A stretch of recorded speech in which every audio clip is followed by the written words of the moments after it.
I probably shouldn't be saying any of this. Actually, no, I know I shouldn't. The smart thing would be to delete every trace of what I found and pretend none of it ever happened. But it's been eating away at me. I can't sleep. I can't think straight. And every time I hear that stupid theme song echoing in the back of my head, I wonder if I've already gone too far. You've seen the warnings online, right? The stories about lost episodes, cursed broadcasts, tapes that never should have aired. 99 times out of 100, it's just creepypasta. Fiction. Harmless campfire tales dressed up for the internet. But this one, what I found wasn't a story. It wasn't a joke. And if you're still listening, you're already in deeper than you realize. I grew up with the show. Maybe you did too. Silly, bright colors, puppets with squeaky voices, a theme song that glued itself to your brain until your parents begged you to turn it off. The kind of thing that defined a Saturday morning, safe and stupid and harmless. At least, that's what I thought. But you know how rumors spread when you're a kid. Someone whispers on the playground about an episode no one's allowed to watch. Parents call it disturbing. Older kids swear they saw it late at night. And the rest of us, wide-eyed, curious, would spend hours trying to piece together the mystery. A forbidden episode. A secret that only the brave, or the cursed, got to see. I never thought it was real. Not until recently. I'm not exaggerating when I say this. What I stumbled across has ruined me. I can't explain all of it, not yet, but I'll try. Because maybe if I tell you, if I share even part of it, I can get it out of my head long enough to breathe. Or maybe I'll just drag you down with me. Either way, it started the same way these things always start. With a file. A name that shouldn't have existed buried in a place I should never have been digging. And when I pressed play, that was the first mistake. When I was a kid, that show was everywhere. I mean it. Stickers on lunchboxes, characters on backpacks, even the occasional cereal box with some cheap plastic toy hidden inside. It was the kind of thing you didn't just watch. You lived with it. My mornings began with that opening theme, blaring through the living room TV while I shoveled sugary cereal into my mouth, eyes glued to the screen. It wasn't anything groundbreaking, just another one of those cheaply made, relentlessly cheerful children's shows where a group of talking animals or puppets taught you about sharing, brushing your teeth, or saying please and thank you. But as a kid, you don't notice production values. You notice the voices, the songs, the colors that seem brighter than real life. Even now, I can remember the chorus of the theme song word for word. I won't sing it for you. Not because I've forgotten, but because it's the kind of thing that gets stuck in your head for days. A sugary little melody designed to feel safe, warm, comforting. The sort of thing you hum without realizing it while walking home from school. And the characters, oh, the characters. There was Benny, the clumsy dog who always messed things up but made you laugh. Maribel, the cat with the big bow and an exaggerated fancy voice who loved to teach manners. And then there was the one nobody ever seemed to like, Tumbles. A strange, round puppet that looked more like a sack of cloth with button eyes sewn too far apart. His voice was higher, sharper than the others, and his jokes never quite landed. Kids at school used to joke that Tumbles was broken. Even as a kid, something about him made me uncomfortable. He would stare too long into the camera, or his laugh would come just a beat too late, like the puppeteer was struggling to keep up. Still, he was just part of the show, and we accepted him the same way we accepted everything else. Back then, the weirdness didn't matter. I was hooked. Every episode was a little world of safety, a lesson, a song, a bright set filled with grinning characters. I remember my mom teasing me about how I'd sit too close to the TV, repeating their catchphrases under my breath. "Don't sit so close," she'd say, tapping the back of my head. "You'll go cross-eyed like Tumbles." I'd laugh, not realizing how strange it was that she singled him out. But here's the thing. Kids notice things adults don't. And we whispered about them on the playground. The way the laugh track sometimes played when no one was laughing. The way the music would glitch, just for a second, like a warped tape. And most of all, the rumor. The older kids always claimed there was an episode nobody was supposed to watch. An episode so disturbing that it aired once, maybe twice, before the network pulled it. Some said it made children cry uncontrollably. Others swore it gave kids nightmares, so vivid they had to be hospitalized. A few whispered that a kid had actually died. Of course, we wanted it to be real. The forbidden always feels bigger than it is when you're a kid. We'd swap theories, swear we'd heard someone's cousin had seen it. But deep down, none of us believed it. Not really. The idea that a silly, harmless show could hold something that dark, it didn't make sense. And yet, all these years later, the memory still lingered. A shadow clinging to an otherwise innocent part of my childhood. A question mark in a story I thought I'd outgrown. I told myself it was just an urban legend. A campfire tale for kids raised on cartoons. At least, that's what I believed, until I found the Fiel. I'd almost forgotten about the rumor. Years had gone by, and the show became nothing more than background noise in my childhood memories. Every once in a while I'd catch a meme online, or a retro toy listed on eBay. But that was it. Until one night, curiosity got the better of me. It started innocently enough. I was scrolling through a forum dedicated to lost media, a place where people traded grainy VHS rips of forgotten commercials, unaired pilots, and the kind of things television executives preferred to bury. Most of it was harmless nostalgia. A cartoon intro from the 80s. A fast food ad that ran only once. But then I saw the thread. The title was short, almost cryptic. EP14, do not share. At first, I thought it was clickbait. A troll trying to stir up attention. But the replies told a different story. The first few were the usual internet chatter. LOL fake. This again. But as I scrolled deeper, the tone changed. People weren't laughing anymore. They were warning. User 404, don't touch it. Seriously. Larkspur89, watched it in college. Still regret it. Not worth the nightmares. Archivist, mod should delete this. We don't need another incident. That word, incident, stuck with me. What incident? I clicked the link anyway. Of course I did. You would have too. It wasn't a normal video file. It came in a compressed folder, password protected.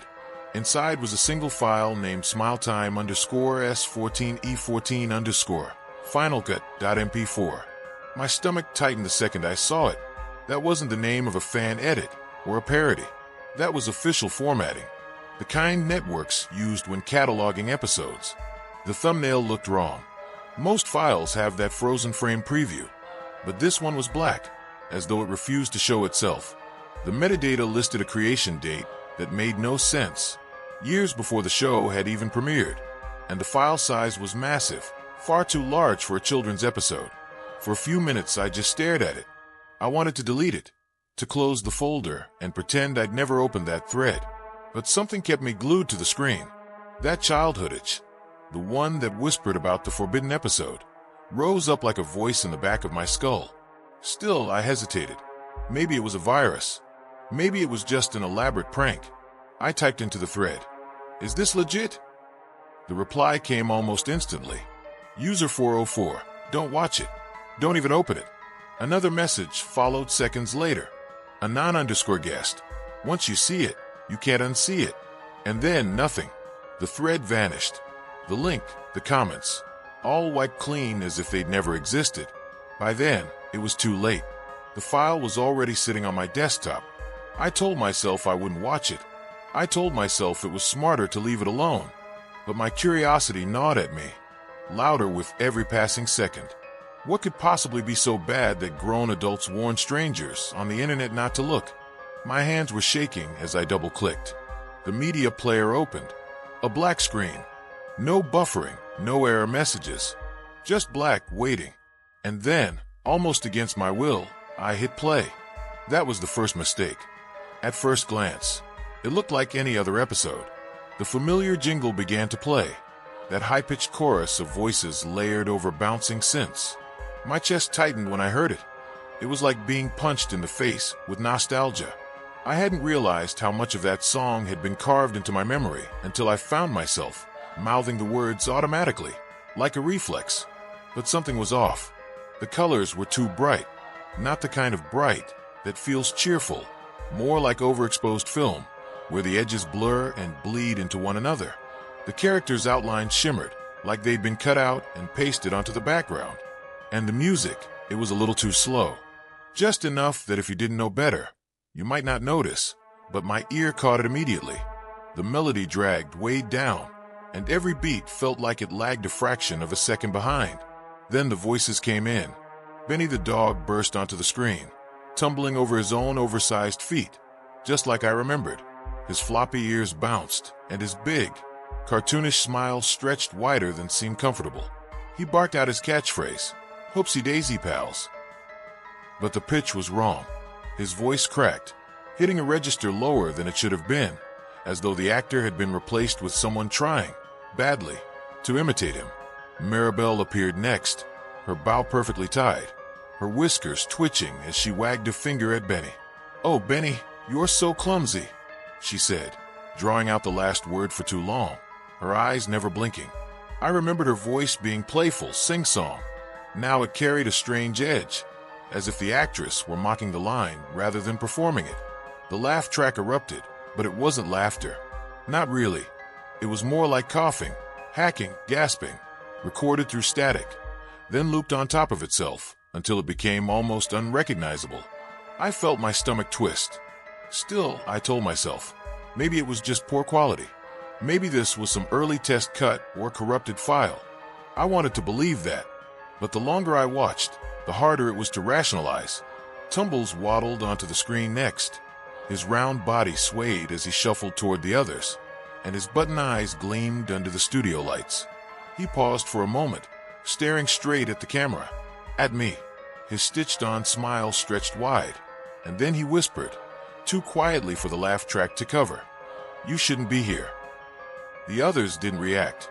Benny kept fumbling, Maribel kept scolding, and the set rolled on as if nothing had been said. But I heard it. I swear I did. The scene carried on, a cheerful lesson about sharing snacks at a picnic. But the food on the blanket was wrong. Moldy sandwiches, fruit with dark bruises spreading across the skin, ants crawling visibly over the cookies. And yet, the characters clapped their hands together and sang about how delicious everything looked. Every time they took a bite, the audio warped. Wet, squelching sounds layered beneath the cheerful crunches and giggles. Benny bit into an apple, and juice ran down his chin, except it was too thick, too red. Maribel's bow slipped off at one point. That never happened in the original series. I remember because her bow was practically her identity. She never took it off, not once. But here it fell, landing on the ground with a heavy thud that didn't match fabric. For a second, the camera zoomed in, showing the bow wasn't fabric at all. It looked fleshy, pulsing. The laugh track roared, masking the sound of something breathing beneath it. I leaned closer to the screen, heart hammering. My childhood memories wrestled with what I was seeing, tried to make sense of it, trying to dismiss it as editing glitches. But the unease built with every frame. And then, at the 6-minute mark, everything changed. The shift wasn't gradual, it was instant. 1 second, Benny was juggling plastic cups and spilling lemonade on himself. And the next, the entire set seemed to sag under its own weight. The picnic blanket darkened, colors bleeding out until it looked like a sheet of burlap. The sky backdrop, once a flat blue canvas, peeled at the corners, curling inward, revealing nothing but black behind it. The cheery music cut off mid-song, replaced with a low hum that vibrated through my speakers, like the sound of something alive pressed against the microphone. Benny froze, the grin sliding from his face. His floppy ears hung limp as he turned, not to Maribel, not to Tumbles, but straight at the camera. His jaw opened too wide, stretching like a hinge unfastened, and a voice came out that didn't belong to him. "Why are you watching this?" It wasn't playful. It wasn't his character voice. It was tired, human, strained, like someone speaking through a bad connection. I nearly slammed my laptop shut right then, but I didn't. My finger hovered over the trackpad, frozen. Some part of me needed to know where this was going, needed to understand. Maribel's painted smile cracked, not like a puppet seam, like porcelain splitting under pressure. She lifted her paws to her face, and when she lowered them, the painted-on whiskers had smeared, dark streaks running down her fur like tears. She whispered something, too soft at first to catch. I leaned closer. "Don't let him see you." The laugh track erupted again, except this time it wasn't laughter. It was screaming. Dozens of voices overlapping, looping, cut off mid-breath. My scalp prickled as I realized some of them sounded like children. The set behind them warped further. The bright trees drooped into black silhouettes, their painted leaves dripping like wet ink. The fake grass was gone, replaced by a floor of stained, splintering wood. Tumbles shuffled forward, and his button eyes caught the dim studio light. He tilted his head to the side, the way a dog studies something it doesn't understand. Then he recited a rhyme. Round and round, the circle goes. Who it stops on, no one knows. Eyes so wide, can't look away. One will leave, but one must stay. His voice was higher than ever, almost childlike. The rhyme didn't belong in any episode one remembered. And the cadence, it was wrong. Each line dragging as though he were forcing the words out through clenched teeth. I couldn't stop watching. My heart pounded. My mouth went dry. But my eyes stayed locked on the screen. Every instinct screamed at me to quit, to delete the file. But I felt rooted, compelled, as though the show itself had me pinned. Benny began to sob. Not cartoon crying. Real sobbing. He hunched over, clutching his oversized paws to his face, rocking back and forth. His shoulders shook. His whole body quivered like something inside him was breaking. Maribel reached out, trying to pat his back, but her paw slipped through him. Not like a glitch, but like she wasn't really touching him at all. Like she was in a different space. For a moment, the screen flickered, showing two versions of the set overlapping. One where Benny wept, and another where Benny wasn't there at all. And then the screen went silent. No laugh track. No dialogue. Just silence.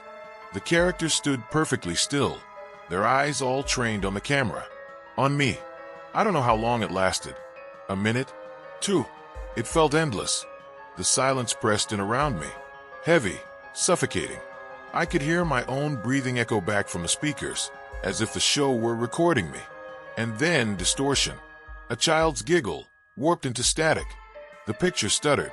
For a split second, I thought I saw my own reflection in the black between frames.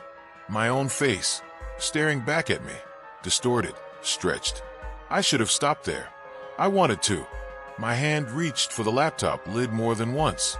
But every time, something held me back. Not fear. Not exactly. It was more like curiosity poisoned with dread. The need to see how far it would go. If you think I'm exaggerating, check the forums. Others have seen it too.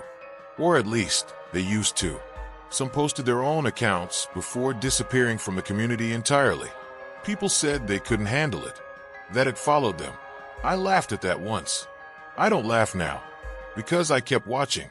The hum in the background grew louder, like an engine revving beneath the floorboards of the set. Tumbles clapped his cloth hands together and let out a shrill laugh.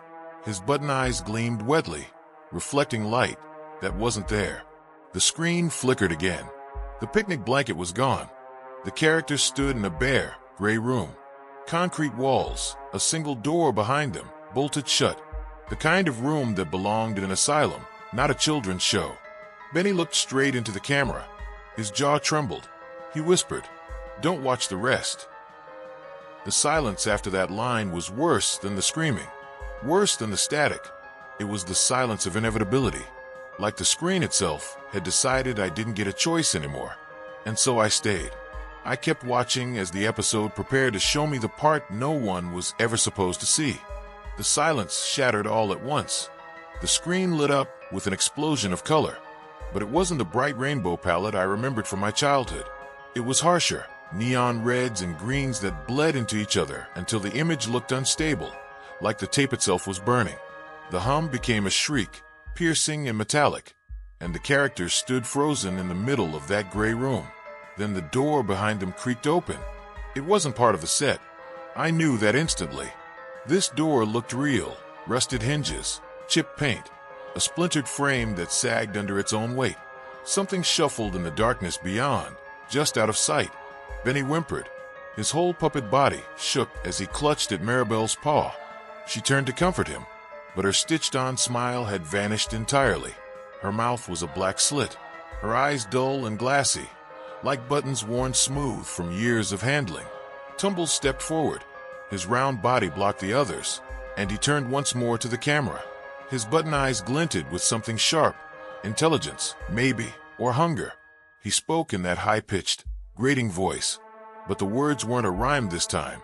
It's your turn. The laugh track came back, but now it was wrong in a new way. It wasn't the warped, screaming version I'd heard before.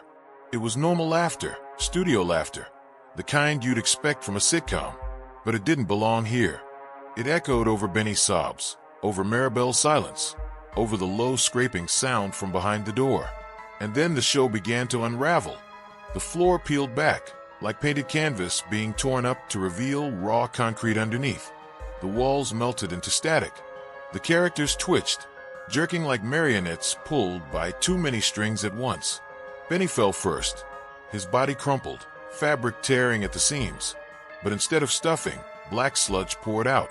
Thick, tar-like, it seeped across the floor, swallowing the set piece by piece. He wailed, a sound too human for any actor to have recorded. Maribel tried to run, but the door slammed shut. She clawed at it, screaming, "Let me out! Let me out!" Her voice broke into static, each word distorted like corrupted audio files. Her bow dropped again, and this time I saw it clearly. It wasn't cloth at all. It pulsed in rhythm, like a heart. Tumbles didn't move.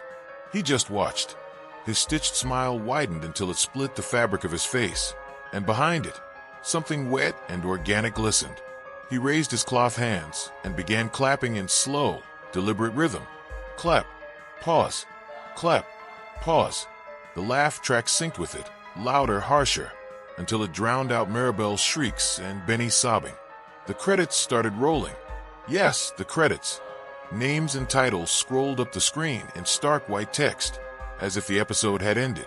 But the characters were still there, still screaming, still tearing at the walls of their collapsing world. The credits kept rising, but the scene didn't cut away.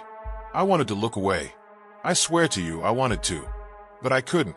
My eyes burned, my chest ached, and still I sat there, forcing myself to watch every frame. Maribel stopped clawing at the door. She turned toward the camera. Her glassy eyes caught the dim light, and she whispered, calm now, almost tender. It's not for children. It never was. The screen flickered. For half a second, I thought I saw something else layered beneath the image. A face, human, pale and gaunt, staring directly at me through the static. Its lips moved in time with hers. And then Benny's cries cut off. The camera swung violently to him. His body lay collapsed in a pool of black sludge, and his head, his oversized, smiling puppet head, tilted backward, jaw hanging open. The laugh track ended abruptly, replaced by silence so sharp it rang in my ears. Tumbles stepped into the foreground. His face filled the frame. The button eyes were gone now, replaced by two hollow sockets, dark and endless. He leaned close enough that I could see the stitches fraying along his fabric skin. And in that shrill, childlike voice, he said, "This is the part we don't show." The screen went black. I should have felt relief, but I didn't, because the audio was still playing. A sound like wet cloth dragging across wood. A low, guttural hum. And then a new voice. Not Benny's, not Maribel's, not Tumbles. A voice I can't fully describe. It was layered, multiple tones at once, echoing as though it were speaking from inside my own head. There's more, but you don't want to see it. I don't remember what happened after that. My memory is fragmented, jagged. One moment I was staring at the black screen, and the next I was on the floor, my laptop still open, the file closed. Hours had passed. I want to tell you everything I saw in between, but I can't. Not because I refuse, because I can't.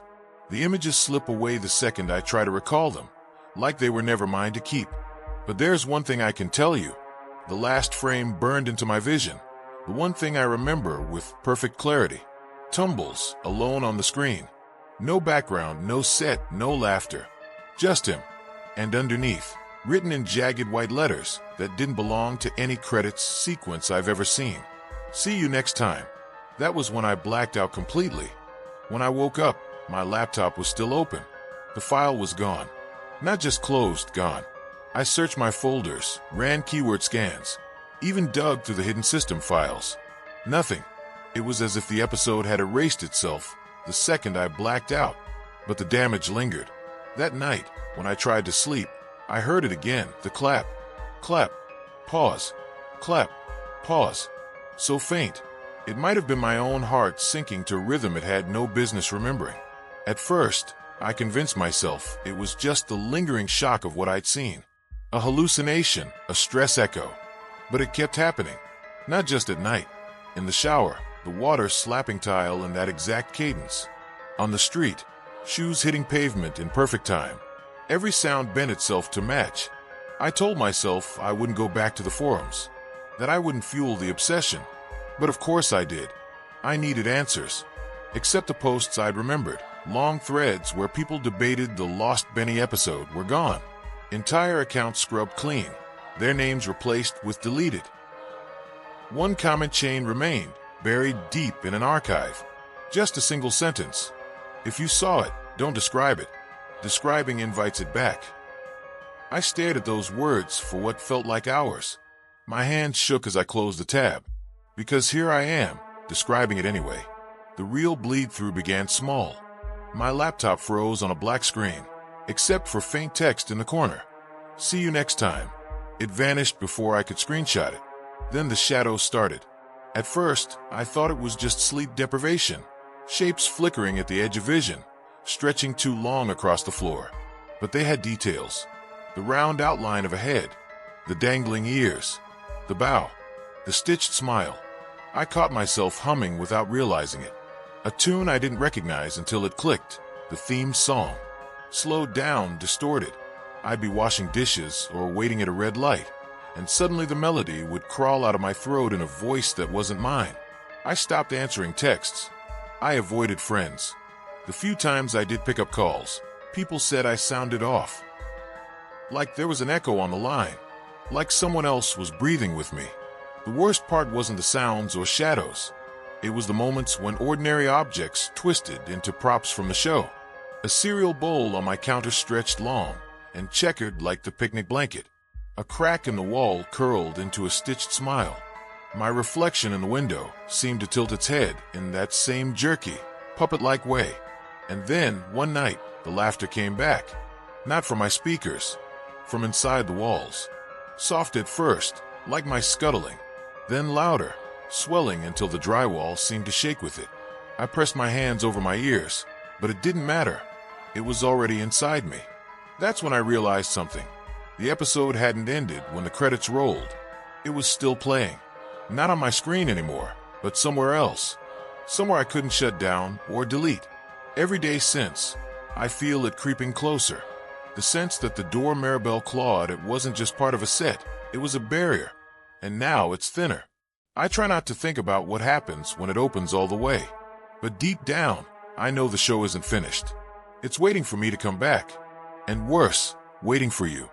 For days, I obsessed over one question. Why would something like this even exist?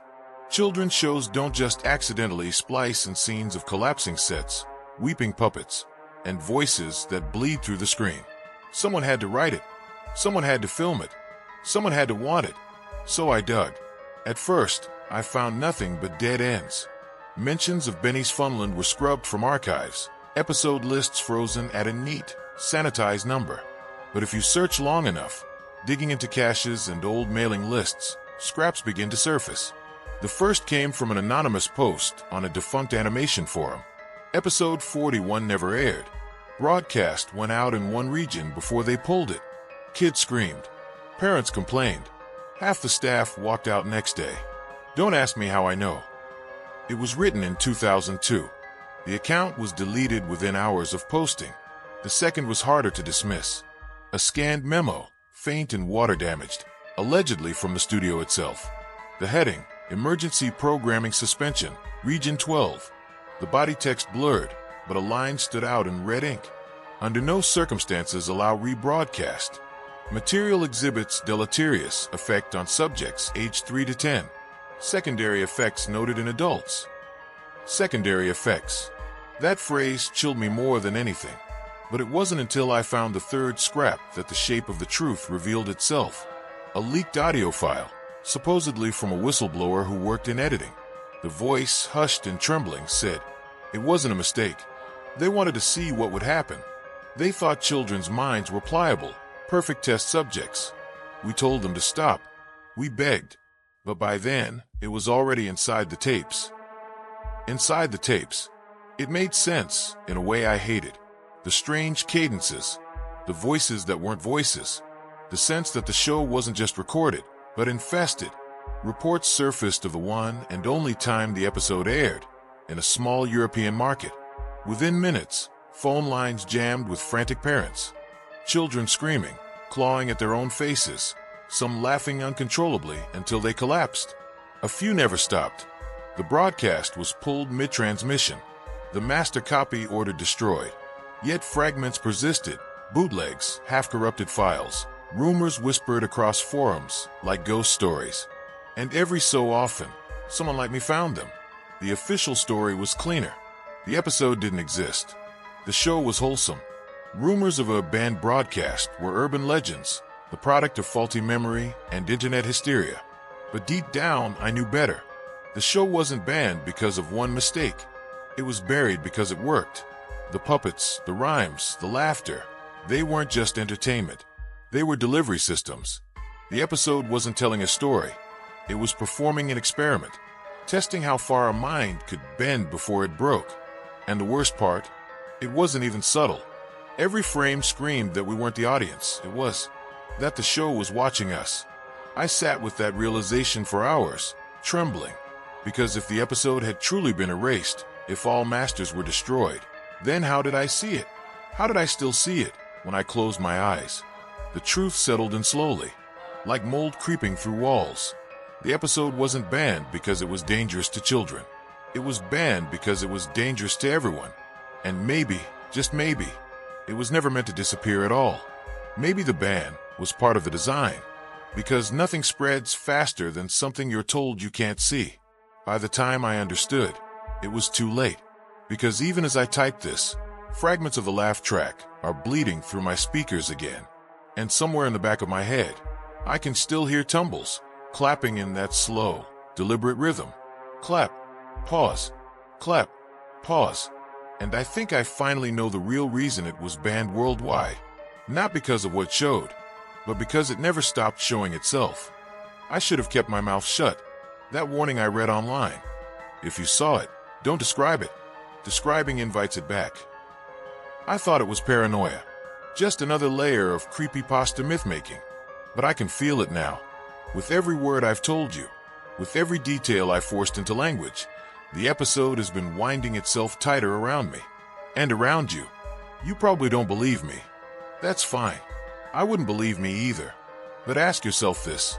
Why are you still listening? Why haven't you clicked away? Somewhere deep down, part of you already knows it's too late. It starts small. A sound in the background that seems harmless until you realize it's perfectly timed. Clap, pause, clap, pause. A rhythm you can't shake, no matter how much you try. Then the colors creep in, too bright, too harsh, like they don't belong in your living room or your phone screen. Objects start to stretch, twist, until they look just a little too much like something you remember from the show. And the laughter, it won't sound scary at first. It'll sound normal, familiar, like the sound of people enjoying themselves in another room. But it'll keep going, long after it should have stopped. That's how it finds its way back. Not through tapes, not through files, through memory, through the act of repeating it out loud, dragging others into the loop. I thought telling you would free me, that maybe passing the story along would burn it out of me like poison. But I can feel it burrowing deeper. The edges of my vision blur whenever I try to read my own notes. The words on this page keep rearranging themselves, like credits rolling where they don't belong. I don't think this was ever about children, or broadcasts, or bands. I think it was always about sharing, about multiplying, about passing itself along from one person to the next. And now I've passed it to you. So if you start hearing the rhythm tonight, don't bother covering your ears.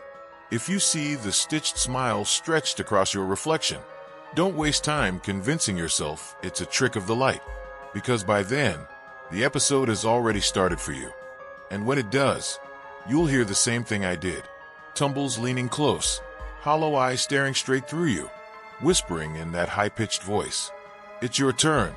If you've made it this far, There's only one thing left I need to tell you. Don't look for it. I know that's the same thing everyone always says in stories like this. It's the perfect bait, right? Tell people something's forbidden, and they'll claw through every corner of the internet to prove it wrong. Maybe that's the point. Maybe that's how it spreads. But listen, this isn't a dare. This isn't reverse psychology. This is me begging you. Don't look for the episode. Don't search the title. Don't click on threads that promise leaks. Don't even try to piece together the fragments I've given you here. Because once you start, you'll never stop. I thought I could handle it. I thought at worst, I'd find a corrupted file or a cheap fan edit. But it's not the kind of thing you can close once it opens. The episode doesn't just want to be watched. It wants to live inside you. And if you go looking, it will find you. You'll convince yourself it's curiosity. You'll tell yourself you're just debunking a scary story. But late one night, when you should be asleep, you'll stumble across a file name you don't remember downloading. Maybe it'll be hidden in a backup folder. Maybe someone will send it to you in a message with no subject line. And when you hover over it, when you see those words, when you realize what it is, you'll feel it. That pull, that itch, that need to click. That's how it starts. And once it does, you won't just be watching an episode. You'll be part of it, just like me. Just like the others. So please, if you remember anything I've said, remember this. The safest episode is the one you never watch. But deep down, I know some of you won't listen. Some of you are already scrolling, already searching, already wondering how much of this is real. And for those of you who do go looking, when the laughter starts behind you, don't turn around, because that means the show has already begun.